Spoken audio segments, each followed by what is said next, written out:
எந்த எதிர்பார்ப்பும் இல்லாமல் பயணித்த எங்களுக்கு இறுதியாக கிடைத்தது ஜூன் 16 அன்று தமிழ்நாடு அமைச்சர் ஒருவரின் சந்திப்புக்கு பிறகு மாறத் தொடங்கியது. எங்களை பொதுச் செயலாளர் வைகோ அவர்கள் ராஜினாமா செய்ய சொன்னார். எங்கள் ராஜினாமாவை துரை வைகோ அவர்கள் இருவரும் ஒரு மாதத்திற்கு முன்பே விலை போய் விட்டார்கள்.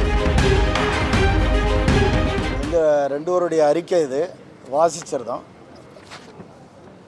பொதுமக்களின் விருப்பத்திற்கு ஏற்ப திராவிட முன்னேற்ற கழக சட்டமன்ற உறுப்பினர்களாக தொடர்கின்றோம். திமு ராஜேந்திரன் எம்எல்ஏ, இரா செந்தில் செல்வன் எம்எல்ஏ அறிக்கை.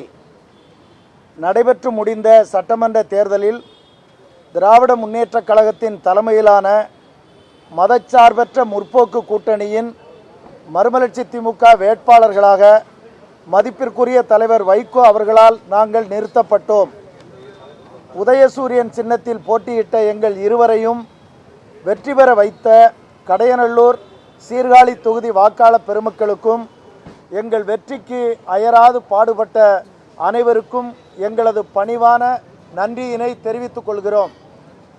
எனது தம்பிகளை வெற்றி பெற வைத்தால் 5 ஆண்டு காலத்திற்கு சிறப்பான சட்டமன்ற உறுப்பினர்களாக அவர்கள் செயல்படுவார்கள் என்று தேர்தல் பரப்புரையின் போது தலைவர் வைகோ அவர்கள் சொன்னார்கள். தேர்தல் வெற்றிக்கு பிறகு 23/5/2026 கடையநல்லூரில் நடைபெற்ற நன்றி அறிவிப்பு கூட்டத்திலும் அதை குறிப்பிட்டார்கள். மே 4 முதல் ஜூன் 15 வரை சட்டமன்றத்தில் திமுக கொறடா உத்தரவுப்படி நடந்து கொள்ளுங்கள் என்றும் நடந்து கொள்வார்கள் என்றும் ஊடகங்களில் சொன்ன பொதுச் செயலாளர் வைகோவின் நிலைப்பாடு ஜூன் 16 அன்று தமிழ்நாடு அமைச்சர் ஒருவரின் சந்திப்புக்கு பிறகு மாறத் தொடங்கியது. சட்டமன்ற உறுப்பினர் பொறுப்பில் இருந்து எங்களை பொதுச் செயலாளர் வைகோ அவர்கள் ராஜினாமா செய்ய சொன்னார். எங்கள் ராஜினாமாவை அவர்கள் நிர்பந்தித்தார்கள். இதை தெரிந்து கொண்ட தொகுதி மக்களும் பொதுநல அமைப்பினரும் நீங்கள் ராஜினாமா செய்யக்கூடாது, சட்டமன்ற உறுப்பினராகவே தொடர வேண்டும் என்று அறிவுறுத்தினார்கள்.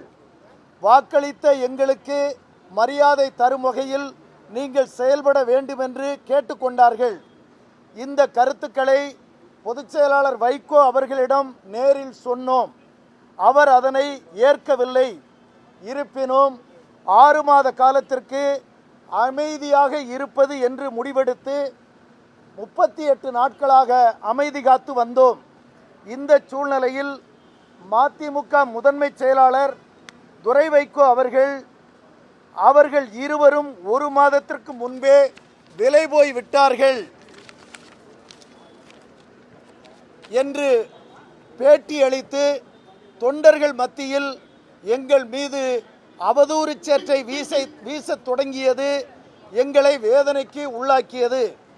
சுமார் 40 ஆண்டு காலமாக தலைவர் வைகோ பின்னால் எதை பற்றியும் கவலைப்படாமல் எந்த எதிர்பார்ப்பும் இல்லாமல் பயணித்த எங்களுக்கு இறுதியாக கிடைத்தது இது போன்ற இழிவான பழிச்சொல்லே.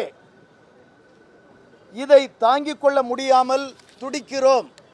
ஆளுங்கட்சி கூட்டணியில் சேர்வோம், மீண்டும் போட்டியிட வாய்ப்பு தரப்படும், அமைச்சராக கூட ஆகலாம் என்ற ஆசை வார்த்தைகளுக்கு மயங்காமல் எங்களை நம்பி வாக்களித்த மக்களுக்கு தலைக்குனிவை ஏற்படுத்த மனமில்லாமல் எங்கள் நிலைப்பாட்டில் உறுதியாக இருக்கின்றோம்.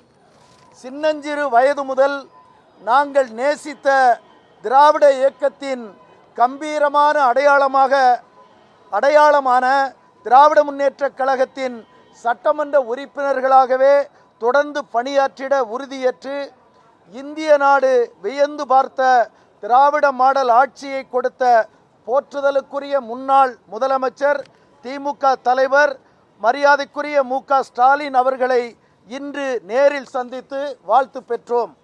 எங்களை அன்போடு அழைத்து அரவணைத்து வாழ்த்திய கழகத் தலைவர் அவர்களுக்கும் அரசியல் வானில் நம்பிக்கைக்குரிய எதிர்காலமாக விளங்கும் சட்டமன்ற எதிர்க்கட்சி தலைவர் மாண்புமிகு உதயநிதி ஸ்டாலின் அவர்களுக்கும் இயக்கத்தின் அனைத்து முன்னணியினருக்கும் எங்களது மனமார்ந்த நன்றியை தெரிவித்துக் கொள்கிறோம்.